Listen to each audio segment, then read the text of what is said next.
2088. Why were you arrested in 1948? Then Romania was invaded by the Red Army, and they wanted to install the communism in the country.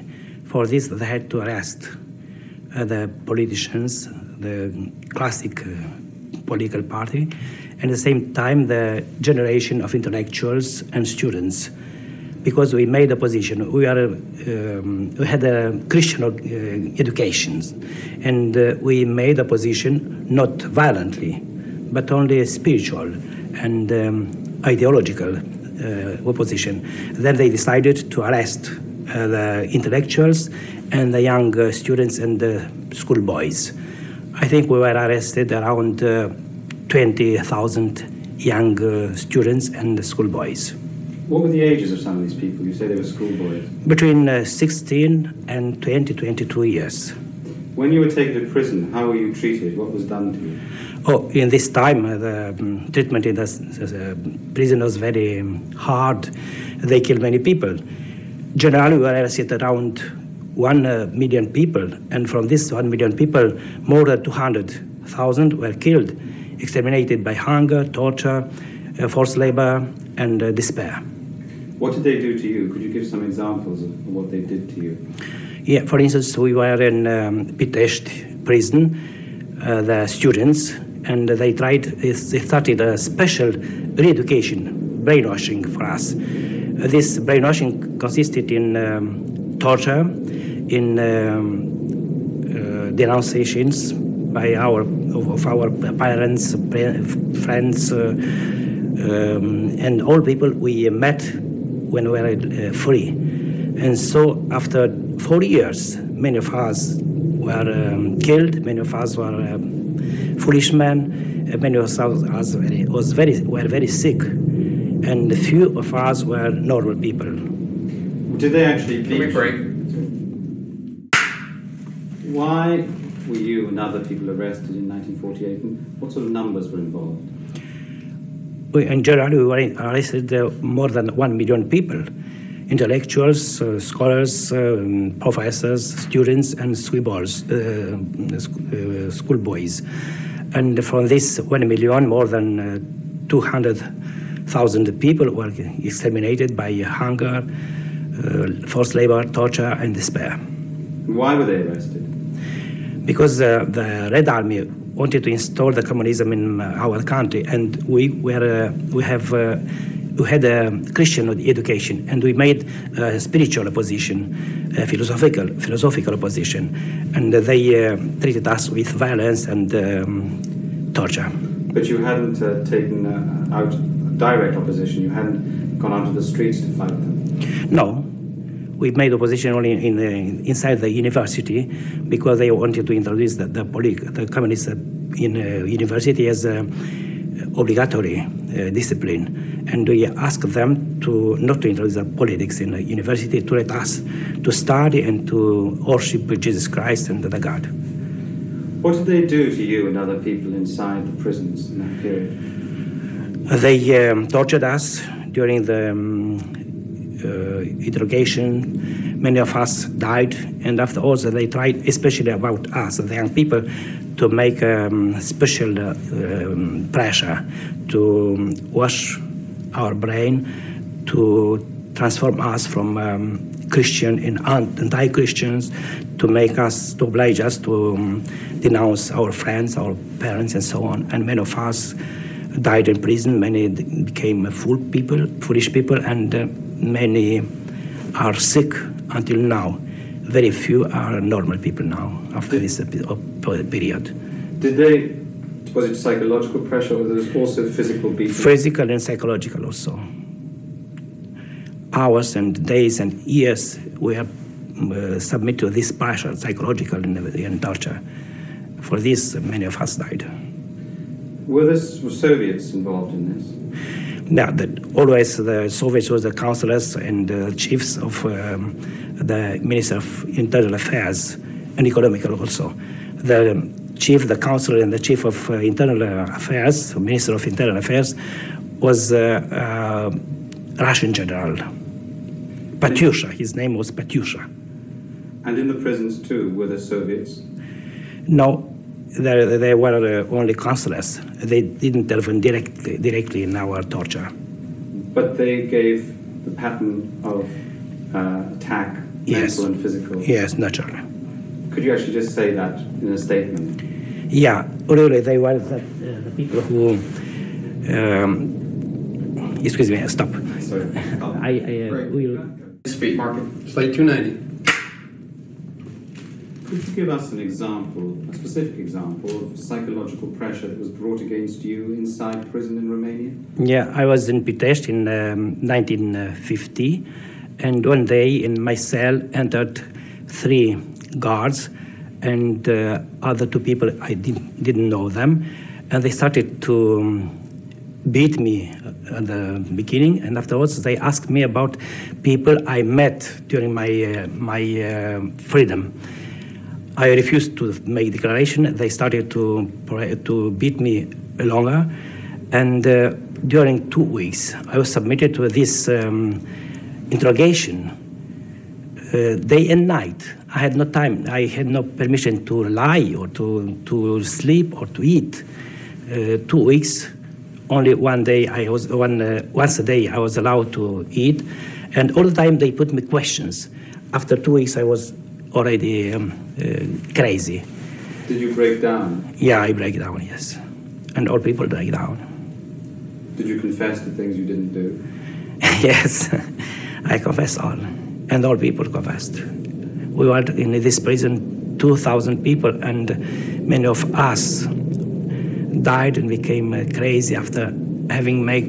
It was not only the truth. They didn't want the truth. They want us to lie against people. They want to destroy our trust in ourselves. They wanted to destroy our faith.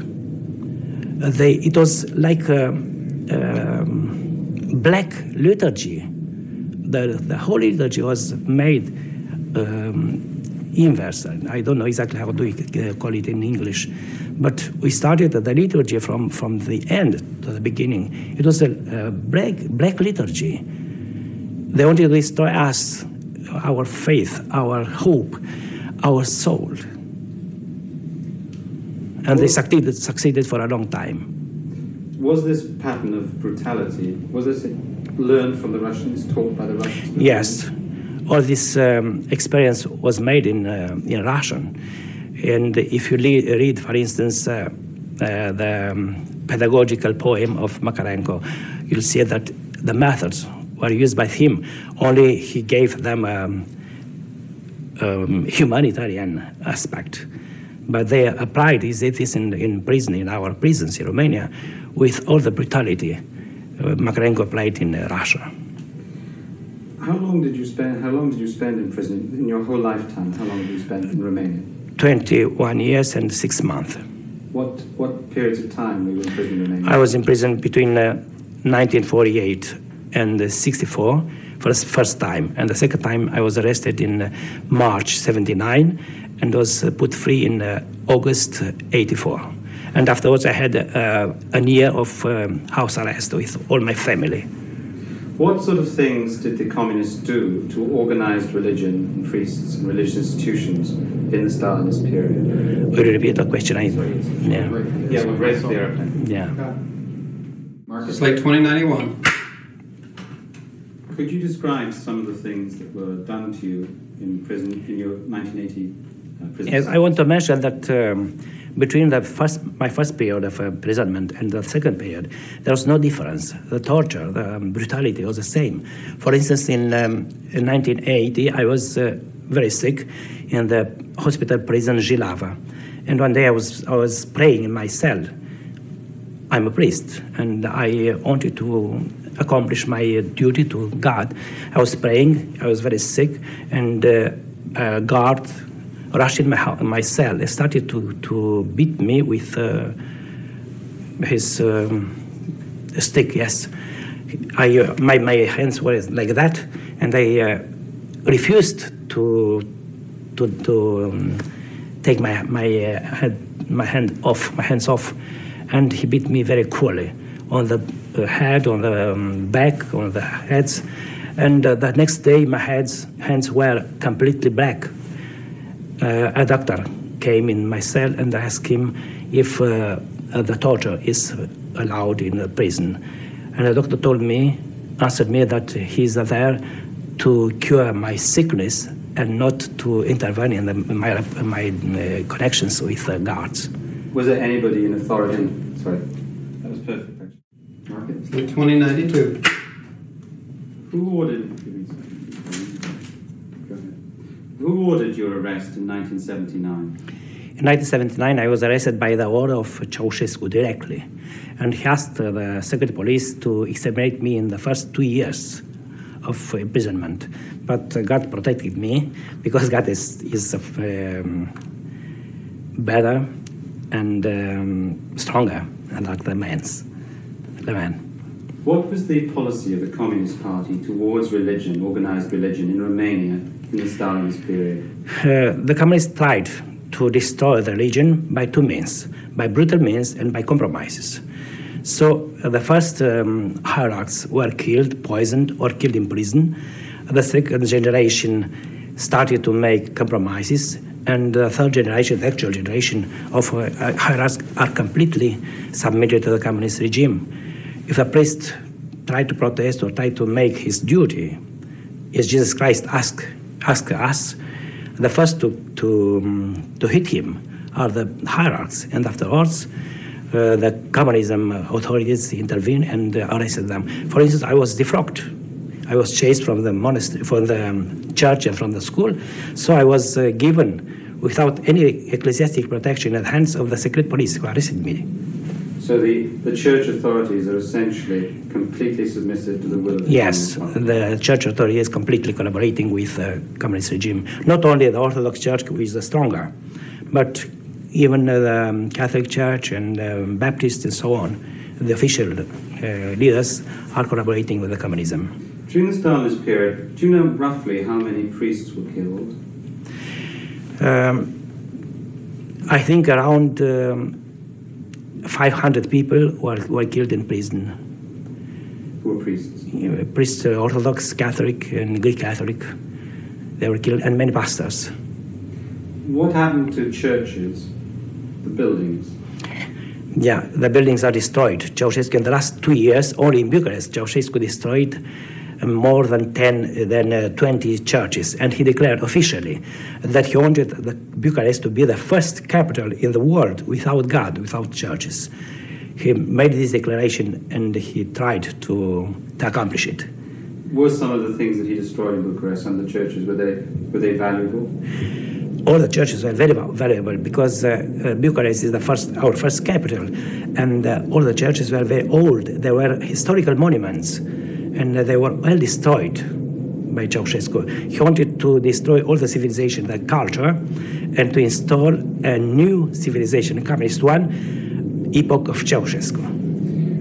What was the attitude of the Communist Party to religion throughout Eastern Europe in the Stalinist period? It's the same, because all the disposal or the attitude of a communist regime in front of the church is ordered from Kremlin. And the attitude that Kremlin took in front of the church was of the orders took by the other communist regimes in Romania and Poland, in Bulgaria and so on. The methods were absolutely the same. They started by killing, by compromising, by forbidding the churches. For instance, the Greek Catholic Church is a Catholic church but with Oriental rite. Was forbidden in 46 in Russia, in 48 Romania, in 48 in Poland, and so on. We have, for instance, in Romania, 6 bishops. They were all arrested and all killed in prison. But they had the time to order another generation. The second generation was arrested, and half of them killed in prison. Now there are another third generation, and they are working underground. Since 48 until now, this church is working underground. What happens to people in Romania today who try to organize human rights groups or free trade unions? Oh, they are arrested. I was.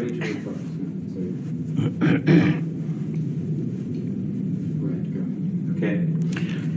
if somebody tried to organize something regarding the human rights, this organization is beheaded immediately. For instance, in '79, Dr. Kana, Brashovano, and other people organized a free trade union. They called it Sindicatul Liber al Oamenilor Muncii din România. I was involved with them because I was a guarantee that this free trade union was not a communist one, it was a Christian one. And all the organizers were arrested and sentenced. I was arrested also with them and sentenced to 10 years. Dr. Kana was sentenced to 7 years, Brashovano to 5 years, and so on. What is life like now in winter for ordinary people in Romania? Now, I receive from time to time clandestine letters, and every time, everyone is sadder than the other one. The people are in desperation. They had no heating, they had no milk, they had no meat, they had no bread, they had nothing. For instance, a kilo of potatoes costs 32 lei. That means the salary for a day. And they cannot nourish 6 members of the family with a kilo of potatoes.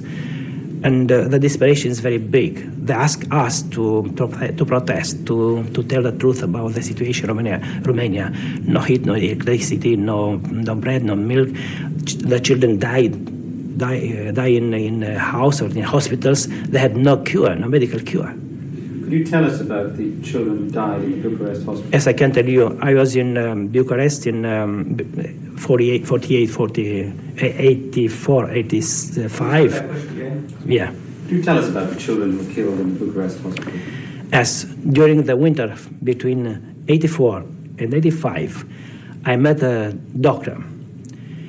He was a doctor in the hospital for children, Grigore Alexandrescu from Bucharest, and he told me, asked me to tell that to the world, that 93 children died in incubators because the electricity was cut, and they died because of the cold. And that happens in a single hospital, but in all the hospital, nobody knows how many children were killed by the disposal of Ceausescu.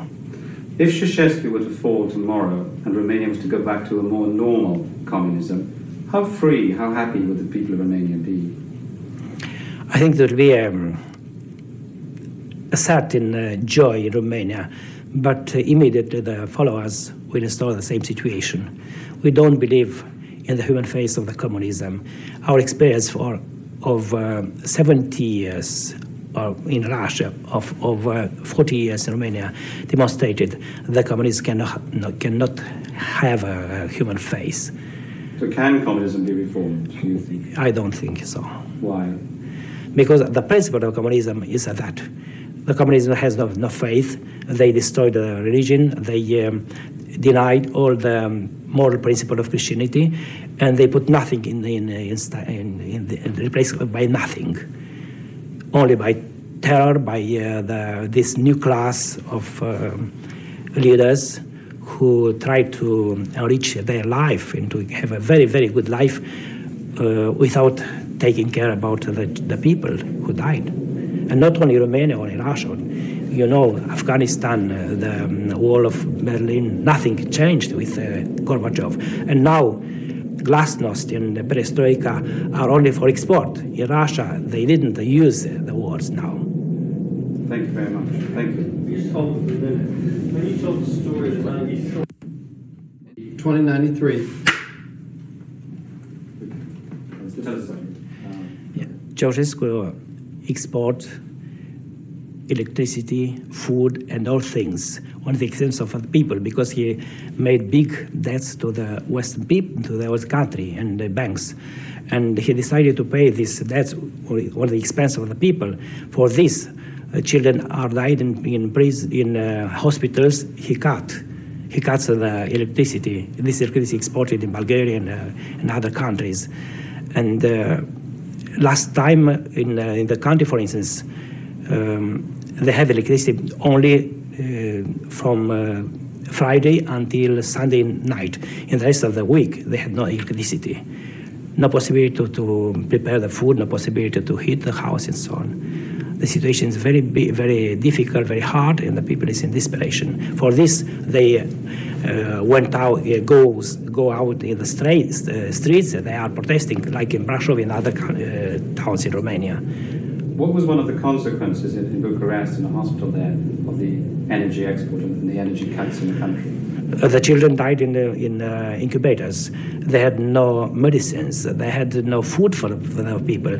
Mothers died in the hospital, so without having medical care. And